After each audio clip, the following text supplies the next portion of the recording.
want to start this? I might start crying. Shout out to Kevin because he couldn't make it. Shout out to Kevin. He'll never make these videos. Kevin. He's the real heroic enemy. He's the one behind the camera. Everyone give a like for Kevin right now. This shit, I don't know. Okay, so I don't know where to begin because. Okay, first off, let's introduce what we're doing. This is what I gotta say. Fuck you, Disney. That's what I gotta say. Last Jedi. So we're reviewing The Last Jedi. The Last Jedi. I wish this Star was The Wars Last Jedi. Episode 8. Right? VIII. V3. Okay, I want to get this off my chest real quick. Okay, let's just get it out there. No, this. You're gay? I knew I called it. No. All right, what is it?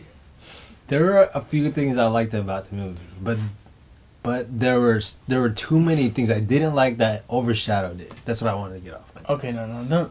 I agree with you completely. I completely agree with you. And another thing, spoilers, and one more thing. This is just our opinion, so you don't have to agree with it. Okay. All right, let's start. Oh no, you have to agree with it. Let's see where to start. I don't know how I want good to things or this just. thing. Yeah, let's get the good things out, just because there's so few of them. So, I don't even know if we need to necessarily even give this a number rating at the end of it. I will. Okay, you can give it a number rating, because I don't think the numbers go that low for me. What do you mean? There's not a negative number negative enough. No. What were the good things? Okay, good things. Besides, I mean, it looked good. Use of the Force was cool in this movie. Like, every instance of the Force being used was really cool. From the very beginning, when Snoke... Oh, okay. Wait. Spoiler alert. We already spoiled it. Spoiler alert. I already told them we had spoilers. Really? Yeah. When? At the beginning, I said spoilers, and this is our opinion. No one is listening to you. Snoke's use of the Force was really cool. Rey's initial training was pretty cool. When she's going through the 3 lessons that Luke gives her, Force use is just cool. Force use looks cooler than the first one. The only cool use of the Force in the first one was when he stops the laser beam, Force stasis the laser beam at the beginning of the movie. Oh, yeah. That's the only cool part of the only cool thing that Kylo does. Kylo actually has one of the coolest uses of the Force, actually, and it finally shows us that it's possible to tap the lightsaber button with the Force. Yeah. That was so dope. I actually like that. And then when Snoke did that Force to the general or whatever, that reminded me when... Vader does it through the telecom. Exactly. Yeah. That's what I was just thinking. That was pretty cool, yeah. That was kind of nice. And Force lightning, we saw a little bit of that. And I did mention how I thought he was gonna spit on the ground like Gandalf. Gandalf. That would be awesome. Gandalf breakdance battle. What else? Oh, Leia using the Force. We saw that. Was. Oh, you thought it was cheesy? It was weird. Was there ever? Trust me, it was weird seeing Carrie Fisher flying through space, but he was like Superman. She's Skywalker, bro. I give her that, but it's like. It was nice. It was a nice touch to say, wow. Has she ever even been like Force sensitive before? They've been able to. Luke and Leia are connected. Have always been connected ever since. I mean, arguably, Empire Strikes Back, where Leia uses her Force sense to find Luke, and underneath Cloud City, to pick him up. Mm-hmm. Okay. So I would say she's always had the potential. Who knows? There's so much implied in the movie. That's we'll get to that later. But there could be some stuff that where we're not told explicitly if she's been trained with the Force. I'm assuming after all these years, Luke probably gave her a few lessons or something, or someone did. Who knows? Yeah. Or the older she got, the more she got Force. I don't know. I don't even know if that's how it works, David. Well, okay. So usually the movie started off pretty strong, I thought, with the space battles. Yeah, it was cool. It started with action. They're evacuating the planet, and Poe, shows up and it reminds us of why he's the ace pilot in the movie. Yeah, that was cool. The one thing I didn't like about this, and we'll start with Poe then, since he's kind of like one of the first characters, is like they made him a lot more hot-headed, not hot-headed, but headstrong, I guess, in this movie. Something that we didn't really see in The Force Awakens. He was like, but he wasn't really in The Force Awakens that much. Yeah, compared to this still, movie. he was like, in Force Awakens, he was like the good guy that like doesn't have any faults, basically. Ace pilot, he was super humble. He was like really nice to Finn, nice to everyone, and like in this one, they make him out to be this guy that's just like, you're arrogant, you're a cocky flyboy. Like, that's another thing. They use the word flyboy. I'm like, great. Like, this is just like Poe Dameron. Like, I still think he's like I think he's a good character, and I actually think that on the moral scale, like if you're going like totally good and like totally evil, like he's way on the totally good side as far as like that spectrum of where they can fall, which this movie kind of plays with that spectrum a little bit, which is kind of that's another good part of the film. But yeah, the movie wasn't lacking any action. That's something that I think should be said. I think that was a strong point of it, was that for a Star Wars movie, there was the action you expect. A little bit too much space battles. Yeah, that's what I was going to say. Is like, I kind of wanted more ground action. Yeah, which... I mean, this is called Star Wars, so... But this is all the director's choice. I mean, we talked about how the whole movie basically takes place, like, you could say, in a 24-hour span, practically. It's like, it also reminded me of Mad Max in a sense. The cars chasing. It's like the plot is literally a straight line because it's just the path of the carrier, the resistance carrier ship just going and depleting out of gas, and then you see what transpires. But that's the central point of this movie. Yeah, that's what I didn't really like. Yeah, I didn't like that either. That the story for a Star Wars movie, was like very minimal. That has like never been like characteristic of Star Wars movie, where you have one scenario, right, and it just guides the whole movie. It's like one day. What is that? That's like snakes on a plane, basically. Yeah, it's like snakes on a plane plot point, where it's like you already know, like. And a lot of people mentioned that it was weird how they were just following them for that long. Like, they could have sent so many ships to like TIE fighters to just like. They just wanted to wait for them to run out of fuel, basically. That's a good point, actually. Well, yeah, okay, so this is kind of strategic. You would wait for them to run out of fuel because if you deploy TIE fighters, you're going to lose planes. You're going to lose fighters. Not that I think the First Order is really like cares about that. It's not. They're not really humanistic like that. But still, it's cost. It's money. It's military stuff. Strategically, you wouldn't do that. If you can just let them starve themselves of fuel, you're going to go that route. If you have all the fuel to spare in the world, why not? Mm-hmm. Plus, you get to toy with them a little bit, so it's kind of... Yeah, that's what I got out of it. So, I don't know. That whole plot point, I think it's very... I don't want to say it was lazy. I just would say that for a Star Wars movie, I thought it was a little too... It was a little too different for me to really like... Because if you think about all the other films, they all go through... I don't want to say... Star Wars has always been about showing you different planets. Yeah. Empire Strikes Back, I think you're taken to 4 different planets in that movie. This one, you're taken to 3 different planets, right?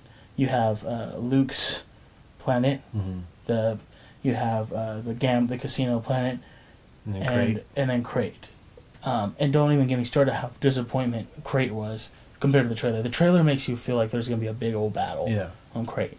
But we're still in the good things. So the good things were the action. It may not have been the action we wanted, but the action was there. So you can't even fault the movie for not having enough action. I'm sure there are going to be people that say that. So another good thing, more of Luke Skywalker. But again, it's like the type of what's the word I'm looking for? The type of exposure that we get from these beloved characters is not the exposure we necessarily wanted. Or and the classic thing that me and a coworker have been talking about ever since, like basically my whole shift today, we were talking about how and like not to diss like the writers for the film too much, but I would have written it completely different than what they chose, and that starts with the central plot point of, oh my gosh, the last of the resistance fleet's running out of fuel. I'm like, geez, okay. It's like that movie that came out with Liam Neeson, I guess, and he's on a train, and he's got to figure out who the murderer is. I don't know if you saw that trailer. Yeah, it kind of reminded me of that. It's like, you know, it's a race against the clock. The whole movie's a race against the clock. Like, okay, so when you get halfway through the movie and they're like, we only got 6 hours left, you know, of fuel. I'm like, wow, this whole movie's gonna take place on this damn ship, this one in the middle of nowhere. Yeah. Like, I'm like, okay, like that was really interesting. Another good point though. Before we get to the negative. It's hard. I want to say music, but that's a cop out. All Star Wars music's awesome. Even people that hate the prequel films have to give it up for the music of the prequel films. So like, music's great, bar none. But what else?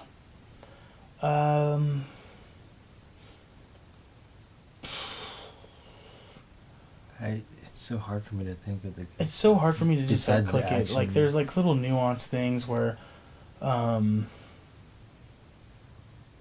the final battle, quote unquote battle between Luke and Kylo, that was kind of a cool part. I really like that. The fight with the Praetorian Guards. Yeah, that was probably the best action part. Sequence in the whole movie.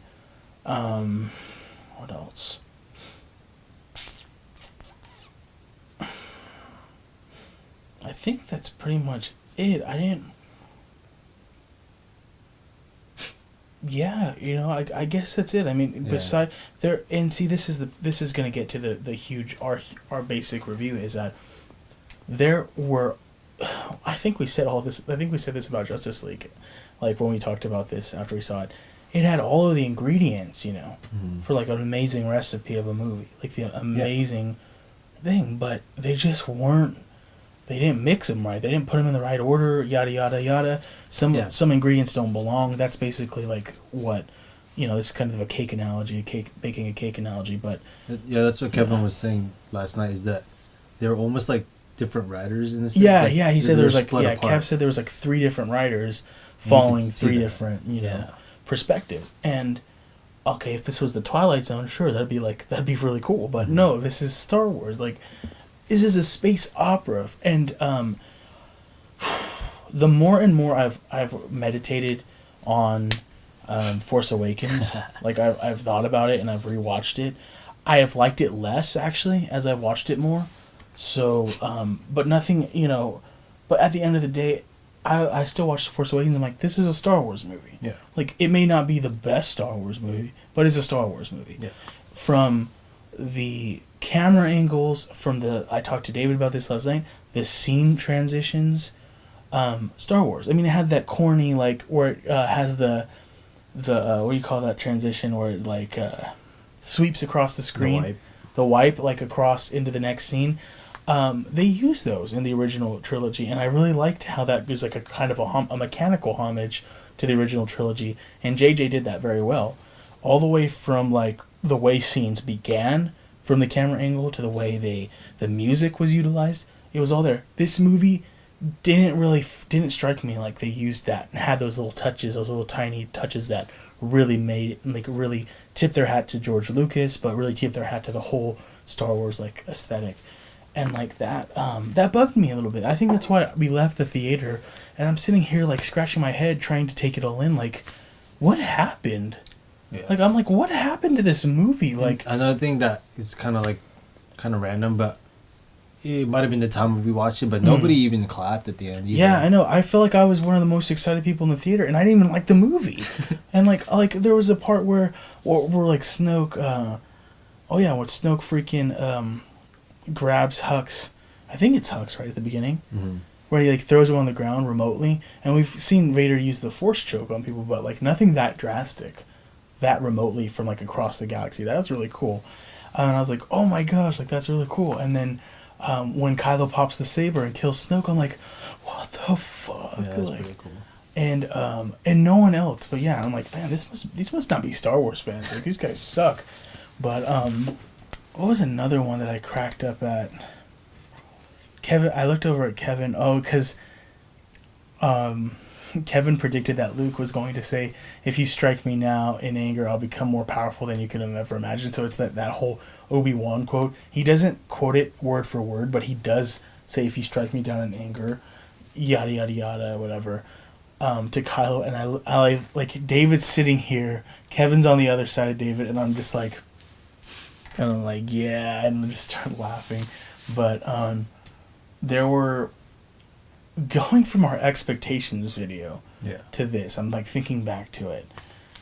So another thing that bugged me was, I mean, there's a lot of things that bugged me, but one thing was all the build up from The Force Awakens was pretty much just thrown away. Yeah, and my coworker Alex actually and I were talking about this today. It's like the director looked at what J.J. Abrams had set up and said, "Oh fuck, that's J.J." Right. Actually, wondering like why did they even switch directors? Yeah, well, it could be partly J.J. not wanting to sign on to the next one. It could partly be just contractual, mumbo jumbo. I don't know business, but just so weird. Like I just the whole Snoke thing. Because the way they made him up to be was this like super powerful guy. He just, at least in this video, they just kill him off. We don't know if he's. Some people are saying he's coming back, but I don't think he's coming back. I don't think either. I don't know.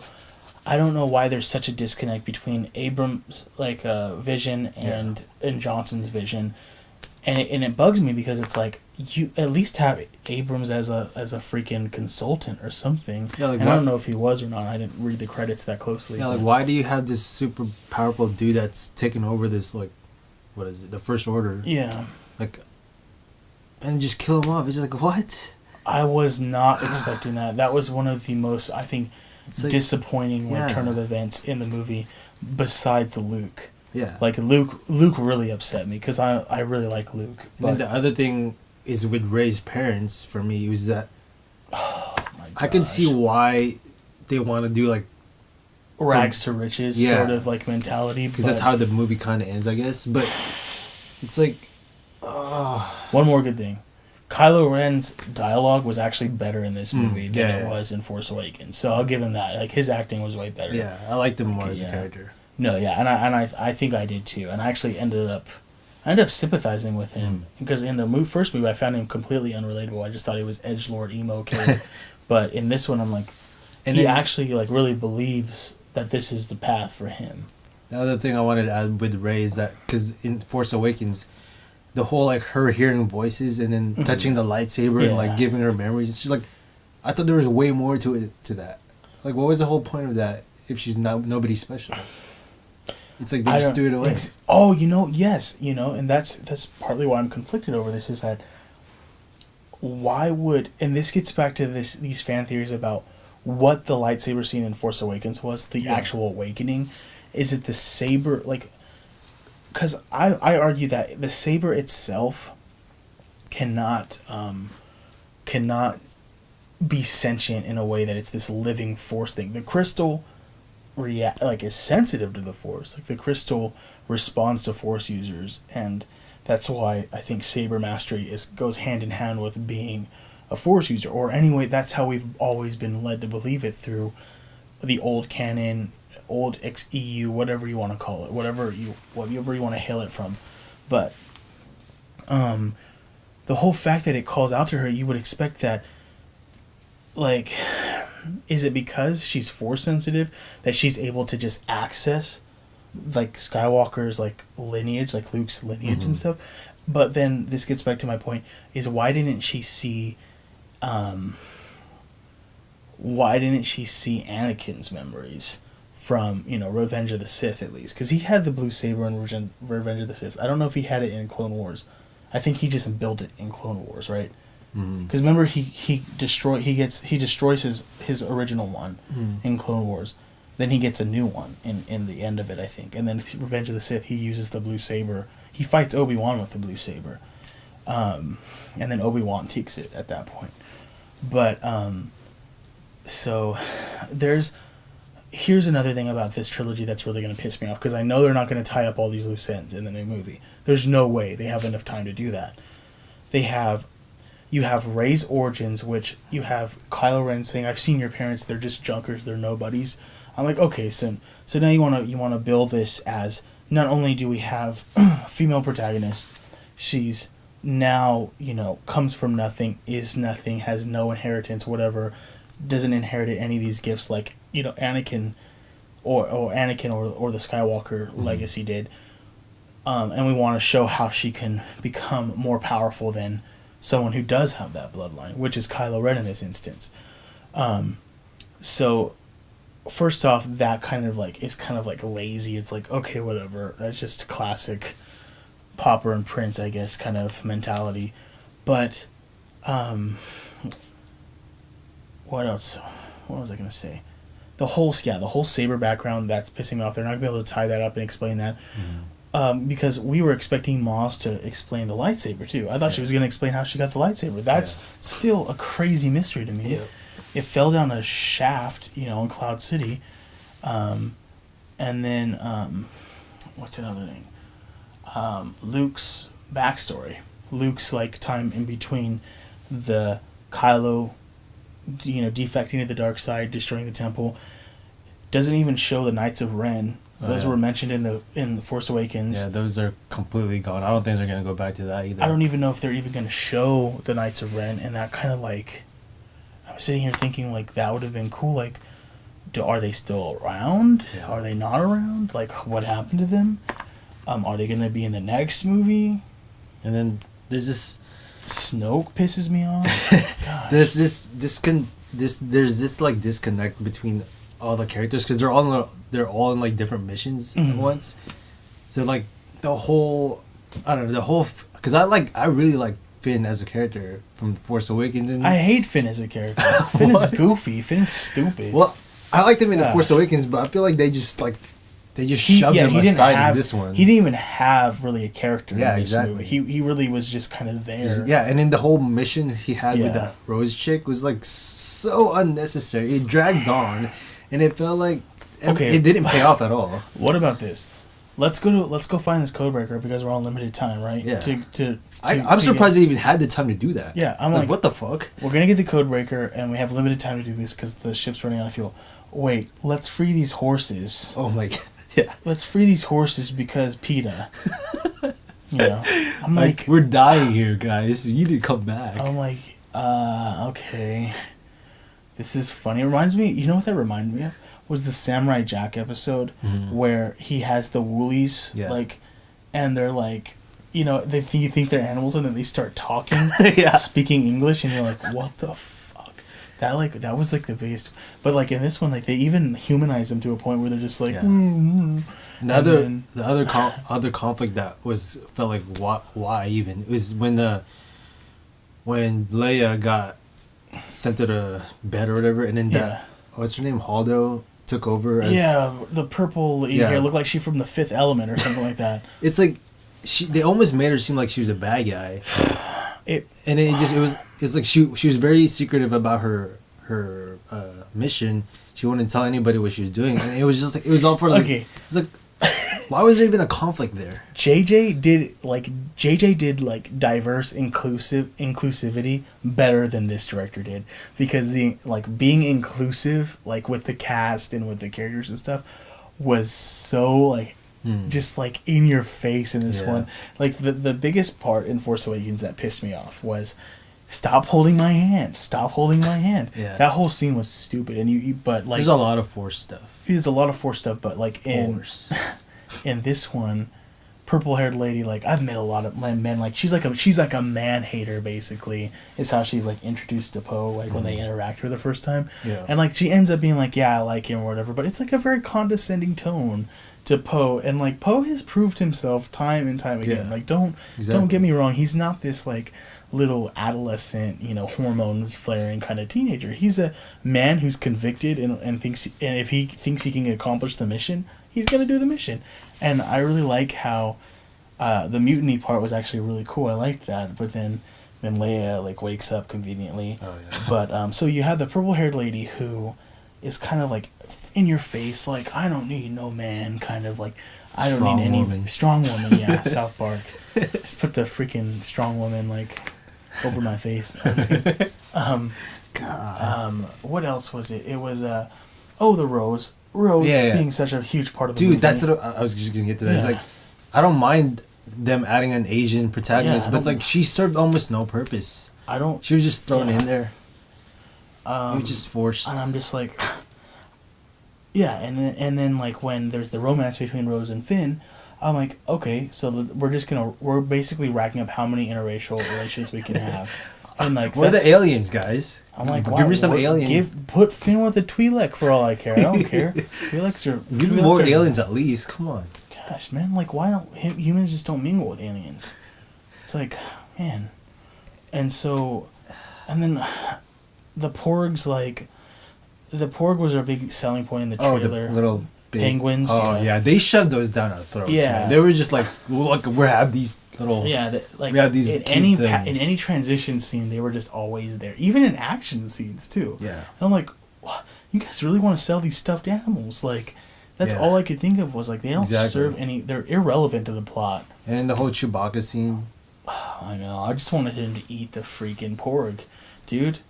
Like, when he's, like, looking at him, like, you already cooked it, just eat it, it's like, know? I can't see Chewbacca being that, like, just...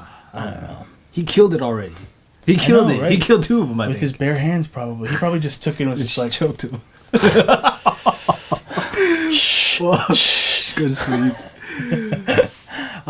Like, it's just so weird, like, I don't know, this is kind of getting a little too much into it, but it's like, he killed them. And then he just decides to just be like, wow, what are you going to eat for dinner now, Chewie? That's what I want to know. Yeah, it's like, how come he didn't let him go the first time if he felt so sad about them now? It's like, yeah, dude, he killed those things. He killed them. It's like, and it's just like, I don't want to be cliche with it. I don't want to beat a dead horse about this, like, this is a Disney Star Wars film, but, like, it's so apparent that it's like, this one had some crazy animated violence. There was half of their heads were being chopped off in that Praetorian Guard fight sequence. Snoke gets sliced in half. His tongue's hanging out. On the last scene you see him, he's just... But then when it comes to, like, these, like, animal, like, treatment, like, things, like porgs, the horses, can't remember their stupid name. They look like freaking... It looked like they took... Ratchet's head and put it on a horse, basically. And from Ratchet and Clank, Ratchet and Clank. Sorry. And I'm just like, this is taking up valuable screen time. It's not even like, dude, that's why it was most so long. Children value the lives of animals. If you're a child that doesn't value the life of an animal, you're a fucking serial killer, basically. And so, like, the focus was just everywhere. Everywhere but the important part. But the training sequence, the training montage with Luke and Rey. Give me a freaking Karate Kid Mr. Miyagi scene with them. I don't even care. But, like... Yeah, that was the other thing that I was going to say is, like, the whole build-up, because Force Awakens, everything, so much things, it was like, we need to find Luke. Like, Luke was he's the centerpiece. But then in this movie, he's just like... Yeah, you found me, so what? Yeah. And it's just like, and then he's kind of has this self-deprecating humor. This gets to one of the biggest negative points of this movie, was the use of humor, comic relief in this movie was so just out of place. It was like... It was Disney. It's fucking Disney. I was arguing with a guy online about this today. A friend I have on Facebook. I met him in LA when I was down there, actually at Disneyland, ironically enough. But... I was saying, I made a general post on Facebook. I said, I'm just going to come out and say it. I was really disappointed by the film. I was really, I just had these expectations. They weren't met. I said there were some scenes that were mesmerizing. The jump to light speed, tearing the ship in half, was one of the sickest scenes in the movie. The way it sounded, the way it looked, the way that it just, like, rapidly changed the whole pace at the end of the movie. That was really cool, but the comic relief was just cringy. Like that's the best word for it. Is cringy. A lot of them happened when the tone was serious. It's yes, like, you're just taking me out of the movie when the very very first one that really upset me was when Rey is giving Luke the lightsaber, and then he looks at it, and it's like he's like, I love Mark Hamill, but it's like he's like, and like takes it, and he's just like chucks it, and I'm like I would have. What is this, Teen Titans? Like, I don't know what we're watching here. Like, I would have been more okay with it if he like just like threw the hell out of it. Yeah, like or if he like crushed it with the Force. That would have been cool. But like, it's this the way that we saw Rey interact with Finn in the Force Awakens, where she's just trying to be like, stop holding my hand, yada yada, I don't need you, whatever, at the beginning. And I'm talking about when they're escaping Jakku and they're about to board the Millennium Falcon. This kind of dynamic is seen here with kind of Luke and Rey, where it's like Luke doesn't want to be bothered. Luke doesn't really care much for Rey until he starts seeing these signs that there's something different about her that really strikes her as odd to him, or unique anyway. And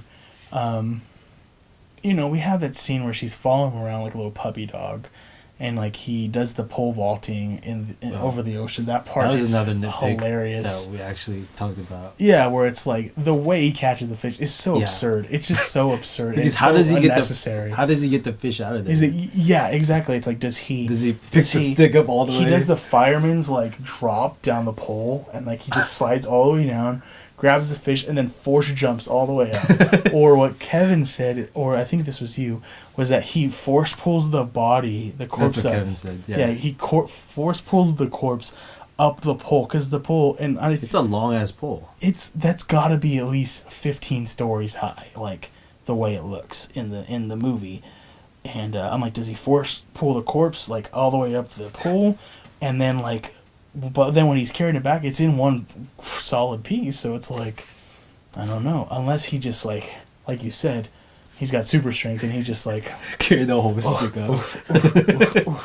You just imagine I'm that. I'm eat sushi tonight. How do you do that? And then what was another one? It's like when are you talking about the jokes? The jokes where like, he does the whole Philatides thing where he shuts the door on him, right? Like it's like the Hercules and Philatides like treatment. She's like, train me, and she's like, I need to talk to you, Master Skywalker, and he just closes the door and just like ignores her completely. I thought that was kind of funny, but it's like you mentioned about the rebel scum. Oh my gosh, yes! When he finally decks Phasma in the face.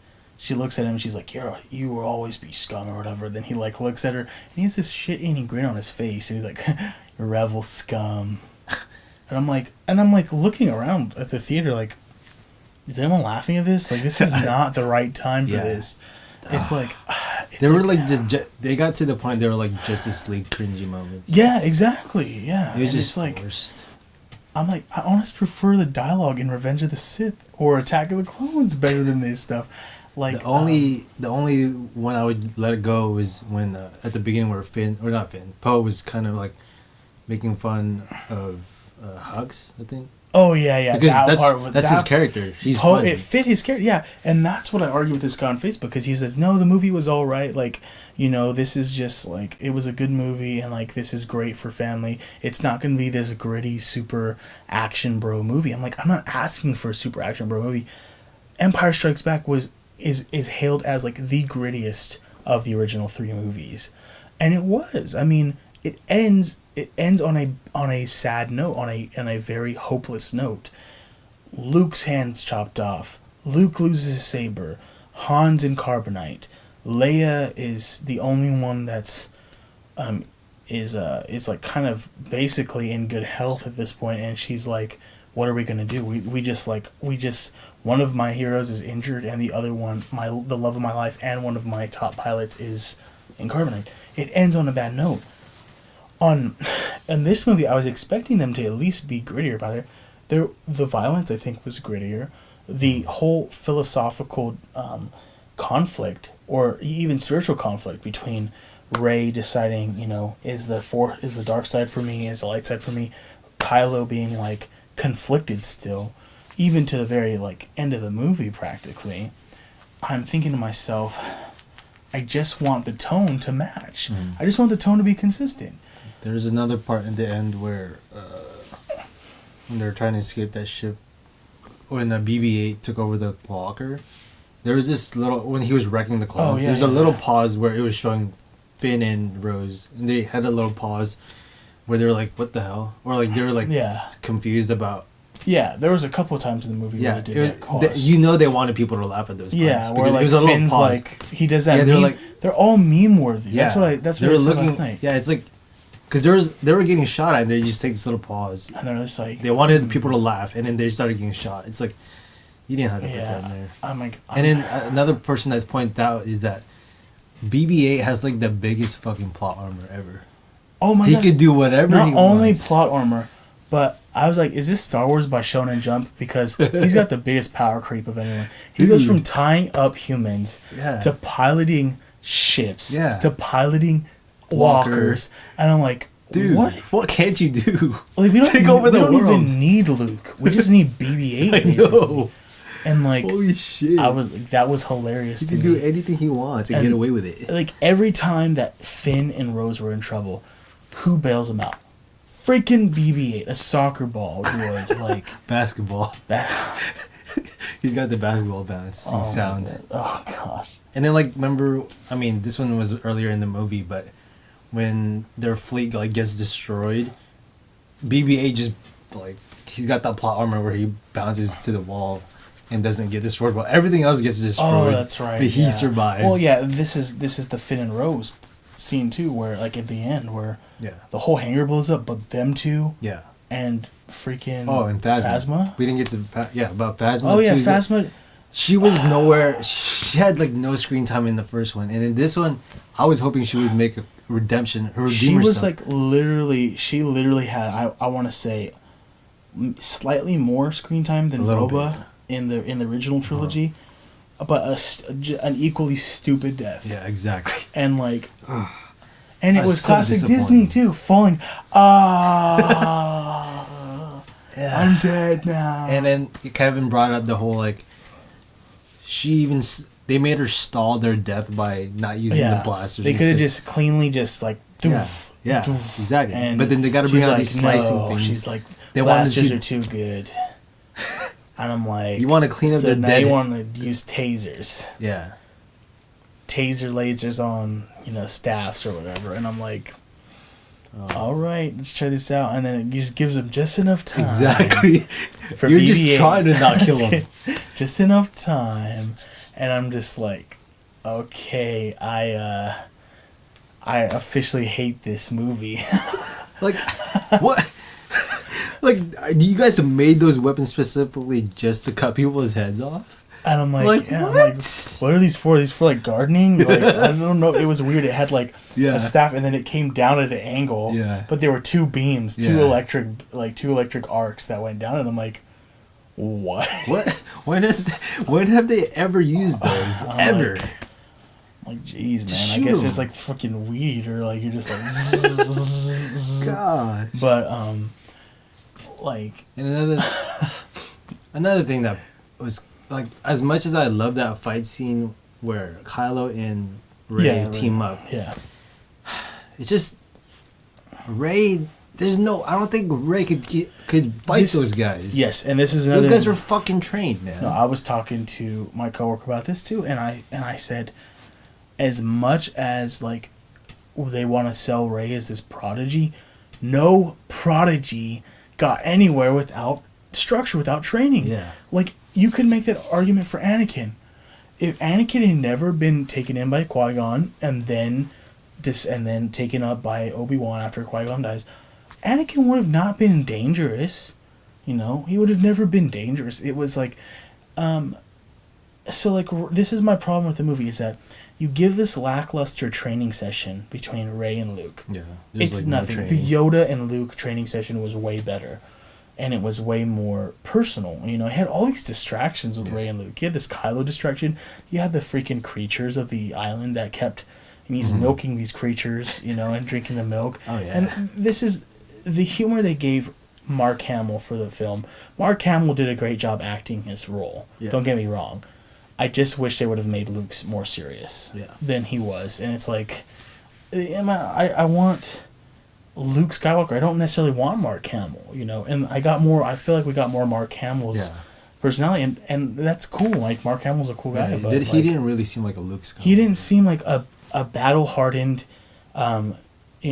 depressed, down on his luck, kind of like ready to die Luke Skywalker. He seemed like a guy that still had like an idea of like a personality and like playfulness and stuff, and I'm just like, okay. But it was that time that it was the stuff they neglected to show between Rey and Luke that came back, and that scene with the Praetorian Guards, like, even though it's one of the best action sequences of the movie, you're like, Rey is still unrefined. Yep. At the end of the movie, this is why it pisses me off they killed Luke, was she still needs a hell of training. Mm-hmm. What did she train in? She meditated for one lesson, lifted some little pebbles, and then projected herself going down a hole. Then she physically went down the hole, looked in the mirror, couldn't see her parents. What was the whole mirror thing for anyway? When Luke goes into the forest on Dagobah, and Yoda basically lets him get to that dark side place, so he can confront it. That's the same. That's basically, and this is how I interpret it. I don't know if this is how he's going for, but that's basically the equivalent, the parallel of Rey having to go into the dark side to face it and confront it, and then emerge victorious, like with the will to want to defeat it. And the way that my coworker and I were talking about this, and my coworker Alex was saying, he thinks that she goes to the dark side, she looks at it in the face and is like, well, you don't have answers for me, so I'm getting the hell out of here. And that's ultimately her resolve not to go to the dark side. I still don't like how Luke was terrified when she didn't resist it, and then he goes nowhere with that. Mm-hmm. It's just like he still trains her, and he makes a big like bitch fit about that, and then like literally 3 scenes later he's giving her lesson too. Yeah. I'm like, I thought you were gonna pack her bags for her. Like, what do you mean? What'd you think of Yoda Force Ghost? Well, that too, and the Skype sheet, the Force Skype. Oh, Force Skype, Kylo and Force Skype iOS, 1.1. I think that was an interesting way to show it. What was the one scene I thought was hilarious was when she asked him to put a shirt on. Oh yeah. I'm like, come on. I'm like, no, man, he did that on purpose. He wants some. Next time it's your turn. Like, next time. She's like, can you put something on? He's like, can you take something off? We got a trade. Yeah, give me your shirt. Just force email it to me. Like force UPS. I thought it was cool. That they have a connection. Mm-hmm. It still isn't clear why there's a connection. Well, Snoke says it's because he connects their minds. Yeah, it's from him apparently. But we'll get to Snoke in a minute. Like, getting back to this whole thing is like the training is like, this is the distraction. Snoke connects their minds allegedly, basically. And Rey is not able to really just like have this solitary training with Luke. Mm-hmm. It's really noisy. Yeah. It's really like all over the place. And then she's like, I gotta go to my friends. I don't know if you caught this, but Yoda tells Luke not to go to his friends in Empire Strikes Back on Cloud City, right? Remember, he says don't go. Yeah. He says don't go, and Luke's like, no, I gotta go. Yeah. And then he leaves. Yeah. A lot of people like say that this is really interesting in Luke's training is that, he like follows his emotions like a Sith would in that moment, as opposed to being like collected, refined, reformed, kind of like Jedi, mentality. They try to mirror that with Rey going to her friends in this one, and Luke says, don't do it or whatever. Yeah. But like, it's like, the lessons were so shallow, I feel, with Luke. They weren't like deep ones, like he's like, reach inside your face. We get the whole trailer, dialogue through that scene. And then what my problem is that they are ignoring the decades of Star Wars canon that says that you can't just wake up one day and start lifting rocks. And Rey literally gets 3 lessons, and she's moving a whole side of a mountain of rubble basically to free the resistance at the end. And I'm like, I don't agree with this progression, this development. I'm like, because they're treating it like someone just got their avatar powers basically. And I'm like, this is not the same. What's another one? The Yoda. Yeah, Force Ghost Yoda. So this part actually pissed me off. I liked that they used the puppet for Yoda. Don't get me wrong. I love that they used that. That was some really good fan service, and the voice was cool. The laugh was cool. But here's my issue with this scene is what Yoda says to Luke. Right. So Luke is like, "But Master, the books are everything," and he's like, "Have you read the books, Luke?" And Luke says no, somewhat, or in a humorous way. But I'm thinking to myself,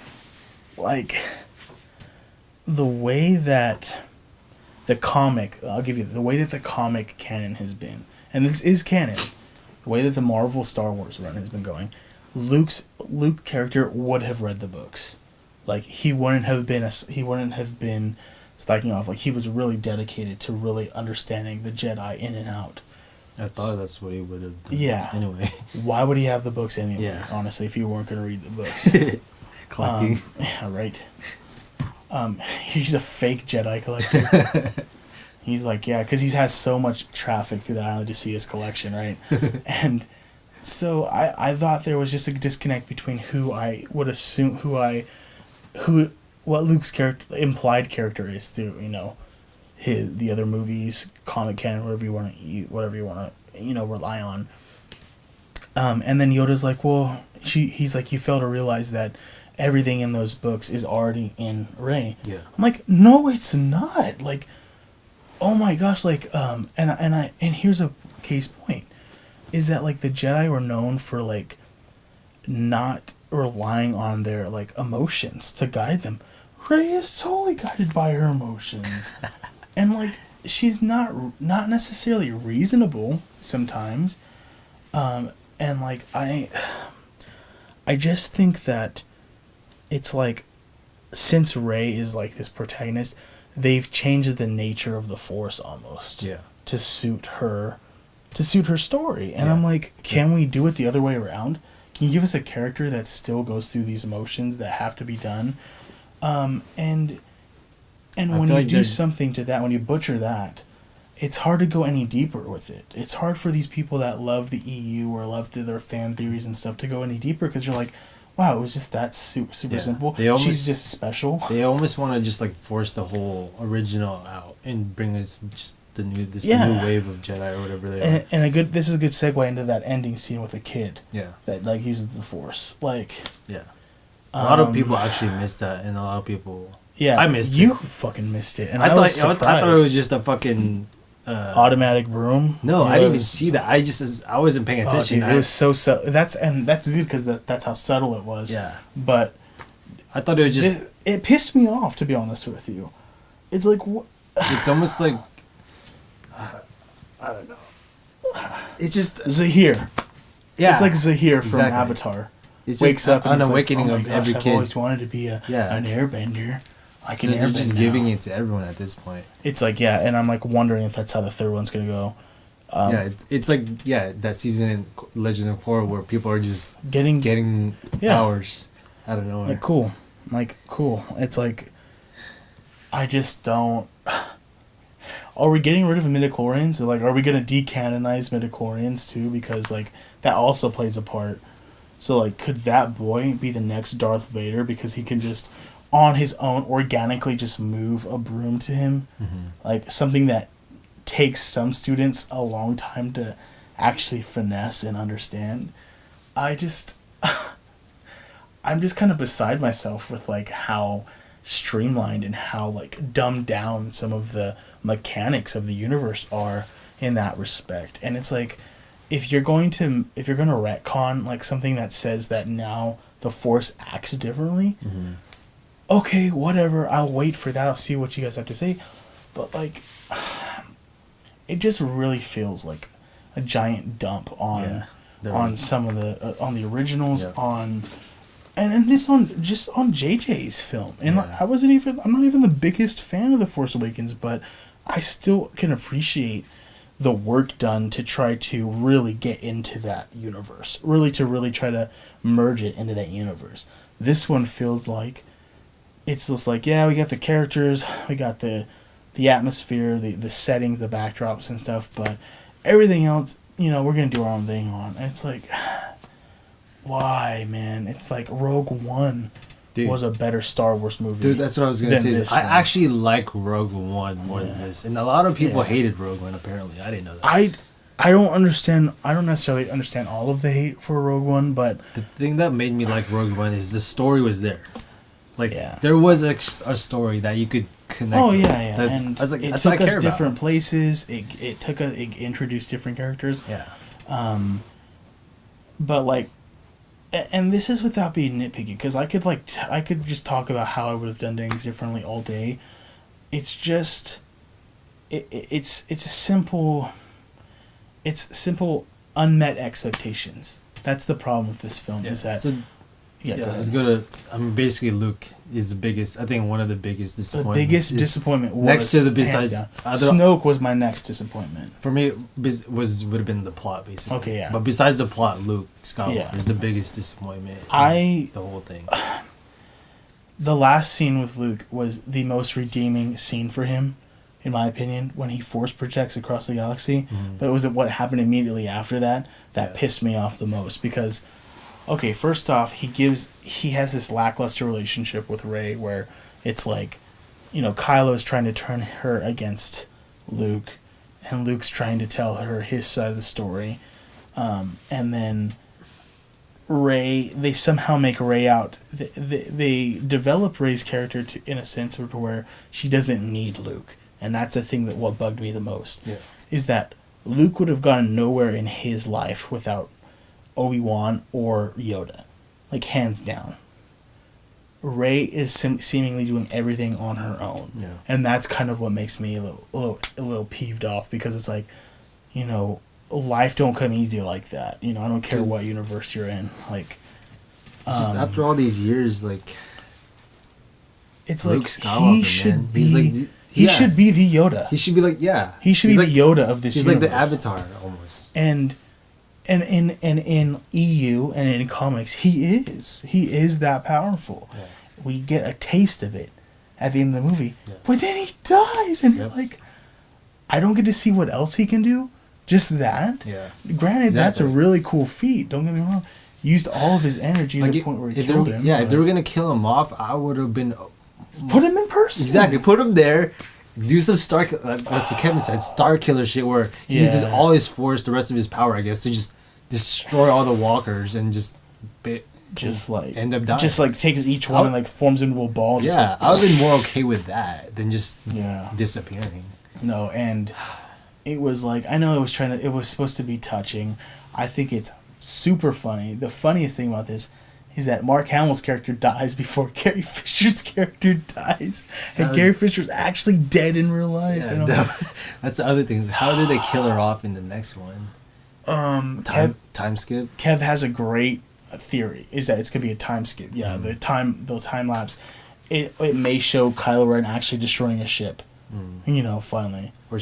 Or she just like passes away. Fades into her clothes like Yoda. Oh, I'm going to go to sleep now. But yeah, Luke was my most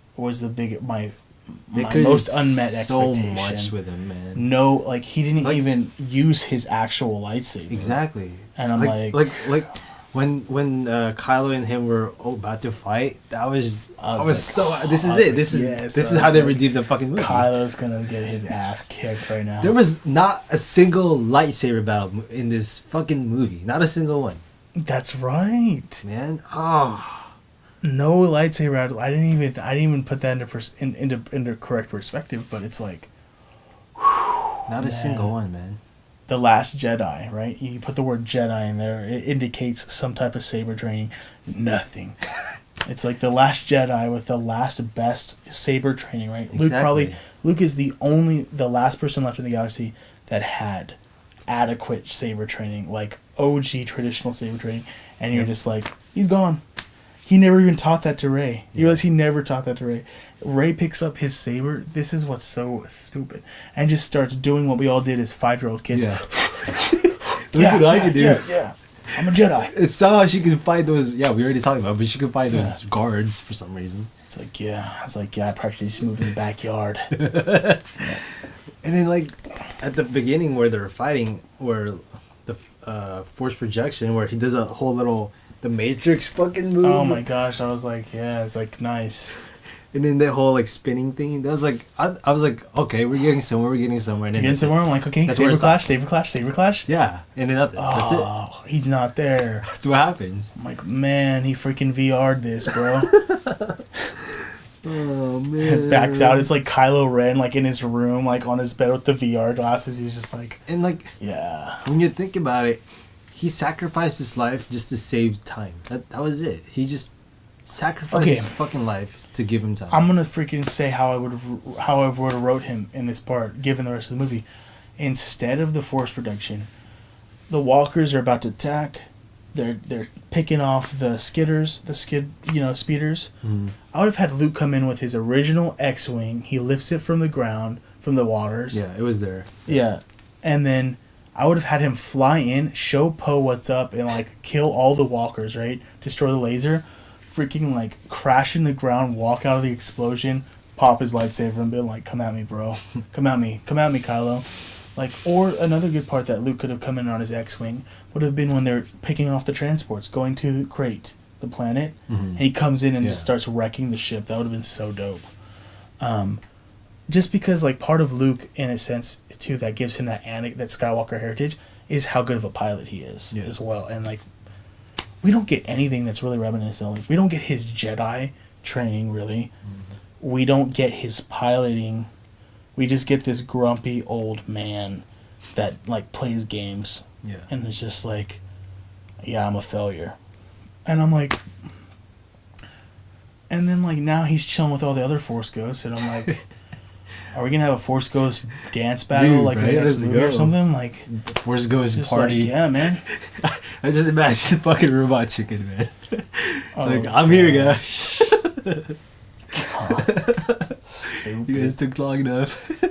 And then I want to get into like some nitpicky shit. Like Kevin mentioned a good amount of them. It's like, well, I want to mention is when at the end of the battle with the team of Rey and Kylo, where they're both in like a lock. And for me, the way Rey escapes that lock was just ridiculous. Or she just drops it and it drops the mic. Yeah, she drops the fucking saber and somehow gets out of that grip. I don't know how she did it. And then catches it back and and then kills him. It's like, how did? And she's like, Kylo, you offer me a job. Oh god. That was pretty sick though when he catches it. Like and then he just turns it on. That was pretty sick. Oh, I missed my ear. Can you imagine the parody? Like, he stabbed himself. And then the other nitpicky thing was when fucking Rose saves Finn from killing himself. The Independence Day. Man. Was like... Because at that point where he goes to her and checks up on her... That would have really redeemed those stupid humorous parts if they would have gone all the way with that scene. He's just going straight into the beam. I was really hoping he would kill himself for that. And I'm like, but here's the logic. Cool. I don't remember Kevin was talking about the logic behind that. The beams melting the turbo cannons, the lasers on the side of the skidder, but the metal hole and the glass is like intact as he's going straight in the beam. He's dead center with it. So that is so freaking funny because it's just Star Wars logic for you. Yeah. And then getting into the other like logic, like mechanical like errors, is the way that the purple hair lady tears through the ship. Mm. Like, how do they not collide with anything else during warp speed? Yeah, if that's how never it happened works. Before. Yeah, yeah, that's because like just a little tiny rock in a way would fuck you up. Yeah. So that was kind of just as kind of a funny thing to think about. The thing I was gonna add was that when Finn was checking up on her when she saved him, was that they were literally in front of the water. Oh yeah, and like at that point, and then like he's pulling her all the way back, and it's a long way. Yeah, at that point they would have been right next to the walkers and that laser shit, but I guess they just let him go. They're like, oh yeah, let him go. They're gonna die. The other nitpicking thing I was talking about was why did they decide to just, because there's a little skip there where they just ended up on the crate planet. Why did the bad guys or the First Order decide to drop where they dropped instead of going right where the door was? I don't know if you care about that, but just dramatic entrance. That's it. That's the only reason. It's just... It's like, you could make the same argument for Hoth. Why did they walk all the way across Hoth? They could have just dropped right on top of the base, crushed them, and then buried them under the ground. Like, I'm like... Yeah, I mean, it's stupid. I mean, especially if they're trying to go for speed's sake. It's like, come on, you guys better freaking put this in third gear or whatever. Like, I don't know. There was some funny, just like kind of camera choices and like position choices that kind of made me think. But my second disappointment was Snoke. I mean, the plot. Yeah, we can talk about the plot today. They really build up Snoke's power in this movie. Yeah, he was hella strong. Like, man. You could tell he's miles ahead of Kylo. He really is. Kylo doesn't hold a candle to him. How does he die? He's caught monologuing, man. He caught me monologuing, man. What's the enemies from Incredibles called again? Syndrome. Really? I think so. I'm like... like Mr. Incredible, like that's like Genius Bar. That's another Disney movie, actually. Funny enough, is that like Mr. Incredible's talking about monologuing and how like that's like the best way to like his favorite way to like catch villains or whatever. And like Snoke gets caught monologuing, is focusing too much on the Rey Kylo thing. Kylo just chops him in half remotely. And what's even worse is that while he's talking, he's actually saying that he could read whatever Kyle's about to do next. Yeah, and he's like, I can't be betrayed. I'm like, you're about to get betrayed. You just got sliced in half by the guy. Called it. Are you not reading his mind? I'm like, do you really have the Force? Is there lightning in this floor? Like, is this really real? Oh my gosh. It's like, I'm really not a Force user. I just use magnets. Magnets everywhere.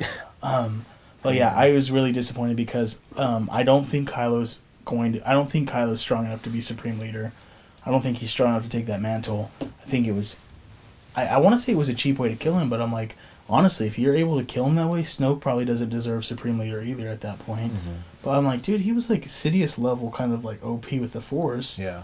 And I'm like, how do we lose Luke, who's like the epitome of like mastery on the light side, and then Snoke, who's like the epitome of mastery on the dark side, in one movie, and then you get these B-rated heroes and villains that take their place.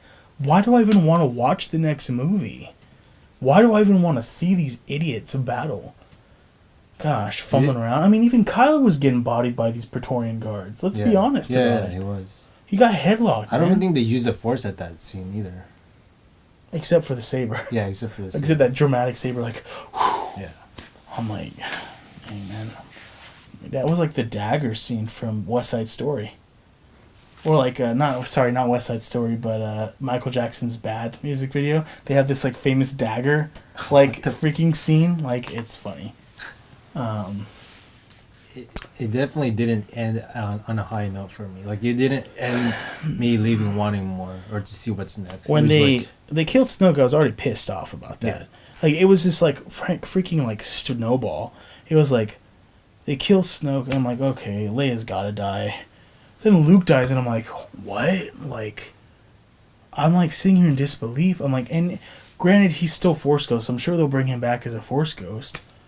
But like, we didn't see anything from him. Yeah. Once you're a Force Ghost, I don't care what your ghost can do. A ghost can probably do a bunch of things. Probably float around in the sky and like, I'm a ghost. I'm a Force Ghost. Jeez, man. Like, it's like, and okay, here's one thing we didn't talk about. I'm sorry. Okay, just because the casino like planet was like stupid. Yeah. The Codebreaker was actually a good character. Like, I thought he like really represented the spectrum between like there's there's the dark side, there's the light side, there's the First Order, there's Resistance, but then I'm sitting here in the middle just trying to get rich. I don't really care about anything else. Yes, you're the scoundrel. I really like that. That's like Han Solo, on crack, basically, in the very first Star Wars movie. Like, he's just like, I'm just trying to make a buck, and as long as it doesn't get me in trouble, like, I'm good. But, like, I honestly thought the guy with the red flower plume that Maz was hinting at, totally thought it was going to be Lando. Like, I had, like, every feeling in my body. I was like, they're going to totally put Lando in here. And they're like, that's going to be awesome. It's some stupid-looking, like... He was nobody. He looked like the dude from... Oh, what is the name of that show? I'm thinking of it. It's the one with the girl with the pink hair and the weird, they're, like, in the sky. They have, like, this town... Oh, you know what I'm talking about? Lazy Town? Lazy Town, there you go. He looks like the bad guy from Lazy Town. That's what that guy looks like. We gotta get that guy's name or face or something. What is his name? But yeah, he looks like that guy, and he was like gambling or whatever. And then, and I'm like, shout out to Lazy Town. Shout out to Lazy Town. Lazy Town is a better show than this movie, dude. What's that song? Gotta do the cooking by the book. Yeah, you gotta do the cooking by the book, dude. This movie did not do the cooking by the book. No. So the Codebreaker, I like Benicio del Toro's, like, his character was awesome. Like, I actually liked him. I liked the betrayal. That was really nicely done. But it was everything, like, around it that was so stupid. Yeah. Horses being escaped, freaking Phasma dying, and you're just like, I'm sure he'll pop up in the next film. Yeah. I don't think he's dead. Yeah, I mean, given the trailer, like, just, like, take the trailer compared to the movie, nothing of what I expected, everything that it was pointing to. And, like, a lot of times that's a good thing. In this case, it was not a good thing for me. Yeah. In this case, I would have rather the trailer have the tone, the movie have the tone of the trailer as opposed to what we got. Yeah. And I'm not here to debate, like, whether it's kid-friendly or not. I don't care about that. The movie's kid-friendly to the point until, like, half people's heads start getting chopped off and stuff. If you're going to make that argument, it's like, that doesn't cover the fact that you have a horribly put-together plot in the movie. I don't care if you're like, oh, we're going to be kid-friendly, can't be gritty. Don't make it gritty. Just give me a good story. Just give me a solid, That's the argument there is, like, I know a lot of people who did like the film are, like, mad or hating at the haters, but... Yeah. And I'm sure we'll get hate for it. It's fine. But it's like, the story was just, I don't think wasn't good. I don't like, and this gets back to it, they should have had another plot device, another call to action, like, using, that's like film, like, lingo, call to action in the first act. Then we're running out of fuel, we gotta save the Resistance. Mm-hmm. That is the whole, like, if you look at a story arc, like a film narrative arc, it's like, that freaking ship follows that arc the whole movie until the end, and then Crate, that was another disappointment. Crate was my third disappointment because I was expecting a Hoth level duke it out, shoot, everyone dies battle, and what do we get? A good old Mexican standoff. And they're just like, no, you're full of shit. And they're like, no, you're full of shit. And then Luke comes out and he's like, nah, I got this. He's like, I phoned it in today. He's like, I'm not really here, bro. And then by the time they realize, they're just like, we're out of here, bro. They're like, we're gone. And then all of these mad-looking bulldog walkers looking at Luke like this, they're just like, Robot chicken. And it's like, yeah, and then like, robot chicken, man. Yeah. I know, I was telling David last night, I was like, these things like look like they're about to start galloping across the freaking... Dude, I can't wait to see that scene in Robot Chicken. Yeah. Yeah, actually, I'm waiting. We need a petition Seth Green Dude, to freaking get this Robot Chicken, man. Like, just skip Force Awakens. Just give us Last Jedi like parody already. But like, man, it was like, and there were, I just have some ideas, and like, instead of me like complaining about how it would change certain scenes of the movie, like, it's just honestly just they should have rethought the whole thing. If you're going to do the depleted fuel thing, right, make it a small part of the film. Wrap that up in one part of the film. Don't make it your central... It's funny how they're running out of fuel, but it lasts throughout the whole movie. Like, yeah. It's like, so you guys didn't really run out of fuel. Yeah, so cool. You get that gas meter checked, bro. But, other than that, it's like the characters really didn't, you know. Yeah, they just felt disconnected for some reason. It's like, and the problem is like there's no investment in. And this is another problem with Snoke's death is like you didn't give us any backstory to Snoke. Yep. I've been waiting for that since Force Awakens. Who is this guy? Yeah. We still don't know who this guy is. Yep. He still could be Mace Windu. No. You just killed Mace Windu a second time. He's actually dead now. You can get Darth Maul spider legs now. Dude, if Snoke comes back with Darth Maul spider legs, bro, heck yeah. Jordica legs. Give them Jordica legs, bro. So I'm wondering, like, what is their intention now? What's the end game for? I don't know. Because Luke is dead. It's just a pissing match. It's literally just a pissing match between Rey and Kylo now. Yeah, because Kylo wanted to kill Luke. That was his main thing, right? But now he's dead. So what do you do? Luke killed himself. Ha! Joke's on you, buddy. Fuck. Now you gotta kill Rey, I guess. He's like, yeah, and then when he says "see you around, kid," I'm just like, is that how Luke talks to people? It sounds like something that Mark Hamill would say. Mm-hmm. I don't know, and nothing against Mark Hamill. Mark Hamill was awesome, but it's like when you look at the prequel films and they're given bad scripts and you're just like, oh gosh, like man. So I really want to know what Mark Hamill thinks about the movie. Because, dude, he's got to be raging. Like, not raging, but he's got to be upset. He's got to be just as disappointed as we are. Because I think he loves the character as much as the fans do. I want to know what everybody thinks. I want to know what George Lucas thinks. I want to know what JJ thinks. Oh, yeah. I don't even know if George is going to see the movie, probably. I don't know if he's even seen Force Awakens. Probably not. I remember the fucking robot chicken is hella funny. Oh, my gosh. So what I'm getting at is that they're basically getting rid of the Skywalker journey shit and basically saying that everyone's force sensitive now. Or there's a group of new people basically who are force sensitive. I guess. And then Rey's gonna somehow teach them all. I guess we can't even... That's what I'm getting at. That's the implication, and I think that's totally safe to go with that. I'm still pissed off that Rey is... Rey is able to accomplish what she accomplishes without any aid or assistance. They could have easily got to that end in a different route that would have been way more better. You know what the logic behind Rey's progression is? It's literally like if I said, I'm gonna teach you how to do calculus. Here's how you do a basic trigonometry function. You do one, and you're like, I got this. I don't need you anymore. And I'm like, what? Yeah. Like, no, you only got a little bit of it, and that's how I feel about the whole Luke thing.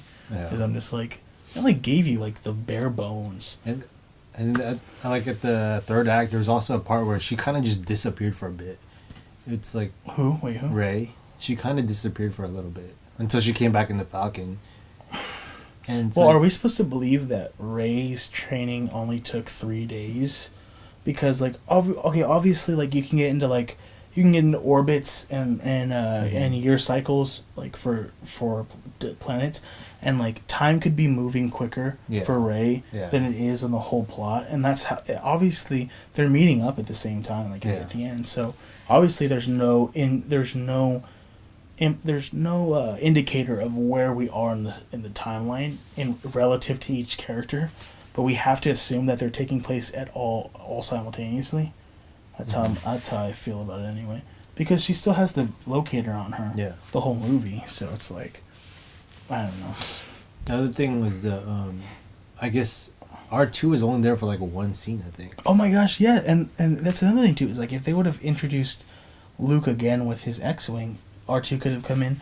But yeah, I'm a little confused at how little Luke in general plays to the actual accomplishment of the plot. The actual this is what we were afraid of in our other video. Yeah, it's there's a famous interview where you have what's her face, the Kathleen chick from who's the head of like Lucasfilm right now, or LucasArt, whatever it is. She's like the head of it, and there's a famous scene where her and Mark Hamill are on a panel, right?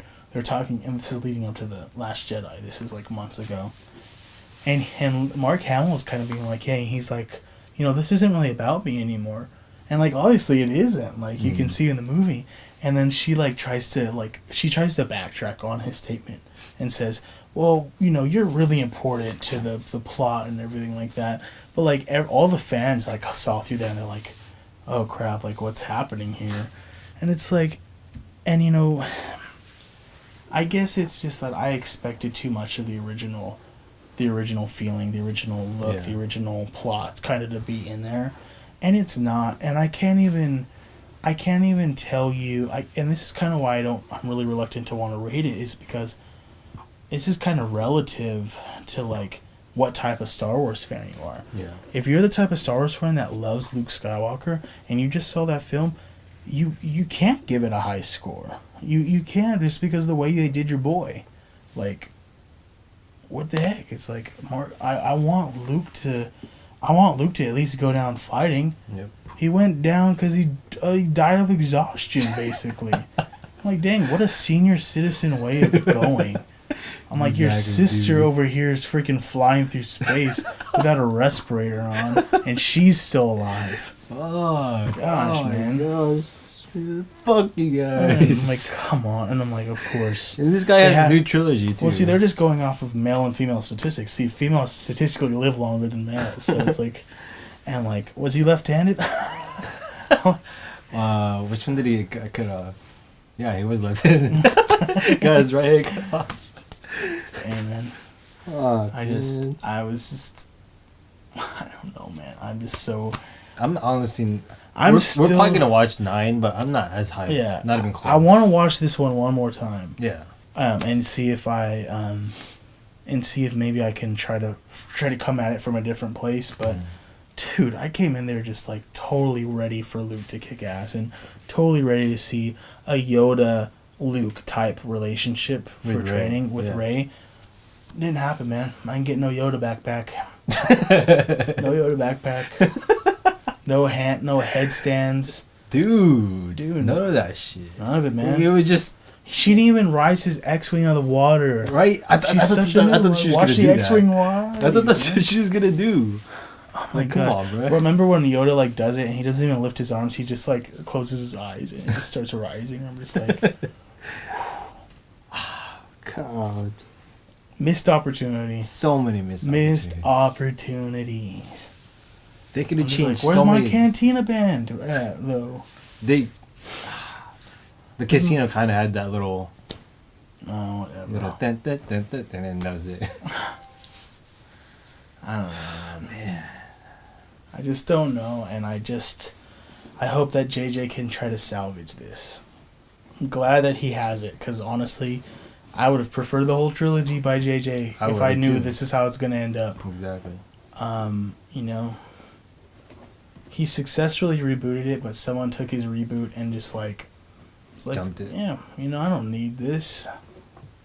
Oh, you all thought that Luke was going to train someone? Well, he's not. Rey's a strong woman. We got 3 strong women in this film. She doesn't need any man. We got a purple-haired strong woman. We got a British strong woman. We got an old dying strong woman, too. Like, man, it's too many strong women, man. You mean it's all cast Star Wars, man?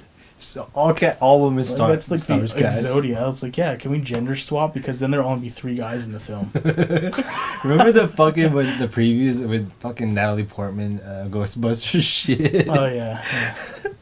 Fuck. I was like, oh, is this a Padme origin story? Oh my God. That wouldn't make sense because we pretty much saw like half of her life through the films anyway. Oh man. Where's Padme's Force Ghost? I want everyone to have a Force Ghost, dude. Right? Just bring if everyone's going to be able to use the Force in the next movie, let everyone be Force Ghost. It's not like it's this sacred technique that, takes massive practice or anything. Gosh, Do you think Poe and Rey are even going to be like There's going to be a romance there. Oh no, I think so. I think unless they go super strong. I'm ready for Rey to be romantic with Poe, then Poe dies, and then Chewie and Rey get together, so we can be as inclusive as possible.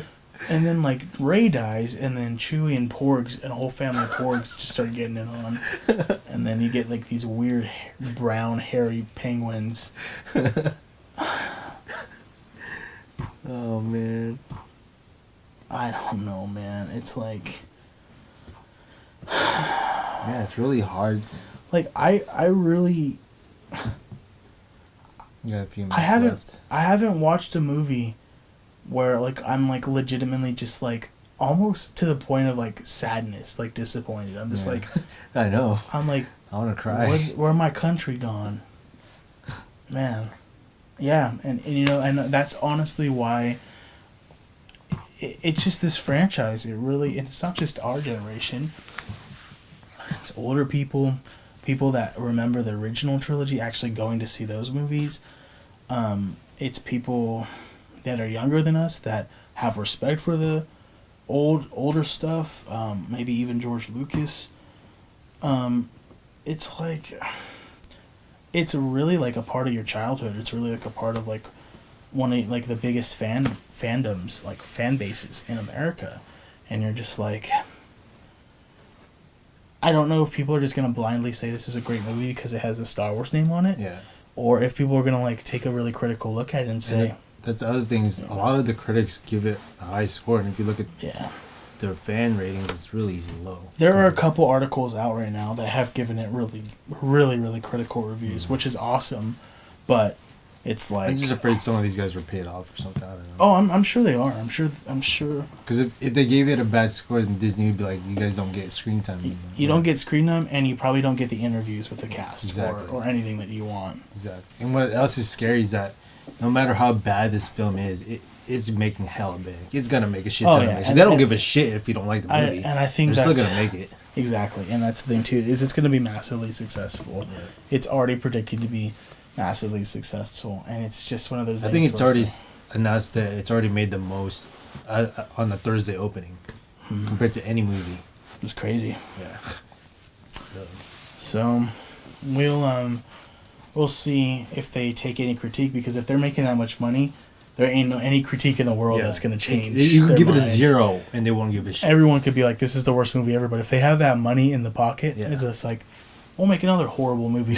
And you still watch it. And they'll still watch it. We'll still make baby. Because we'll tell you it's going to be good. I feel so duped, because it's just like, we were all told how great this movie was going to be. It's the longest Star Wars movie. I know. Like, that's IGN gave it a fucking 97. Are you fucking kidding me? Yeah, IGN's... Fuck you guys. IGN must be run by a bunch of women. Oh my god. Yeah, don't edit that out. There's no way in hell that's a 97. No way in hell. I enjoyed Mad Max more than that shit. Come on. Mad Max was a good film, though. It was. What did IGN give Mad Max? I don't know. Yeah. It was a high score. At least a 9. When did IGN start rating movies? I'm way out of the times. Since forever. Well, not forever, but within the last decade. Cool. IGN, rate this video. If it gets anything lower than a 97, you're paid off. All right. Well, I mean, I think we said pretty much everything. Yeah. There's a lot of like funny things. I mean, spoiler alerts like in this video, obviously, but I mean, I guess I just encourage you guys to look at it critically. Give credit where credit's due. The aesthetics and stuff like look cool. Shots are cool. CGI's obviously one of the best movies with CGI on it. I mean, so like, don't get me wrong, like. I don't think they actually even used like CGI characters. Yeah, and that's cool. Like a lot of the stuff actually having live props is really awesome too. They actually killed Akbar. Oh yeah, Akbar's dead. Yeah. I mean, he died in real life, so I guess they just wanted to kill him off. So, we're just here to offer kind of a really critical, like a really just honest review about, what it is. We're not going to live up to the hype train that everyone's kind of like trying to bank on right now. Yeah, because there's just some people saying it's the best Star Wars movie. No, and it's not even close. Close, not even. I mean, Not even close. Yeah, I mean, Return of the Jedi was better than this movie, and that's like one of the least favorite original trilogy movies. But I don't know, man. That's all I gotta say. Let us know what you think if you guys saw the movie and what your thoughts are. If you disagree, like, that's fine. We don't care, but we don't really care what you think. But you can put them in the comments if you want to. Yes. But yeah. Yay, nay. Nay. This is what I have to say. Middle finger down. 2 fingers down. They Disney-fied the hell out of everything. Yeah. Cool. Just waiting for Sora to pop up, dude. And Deadpool.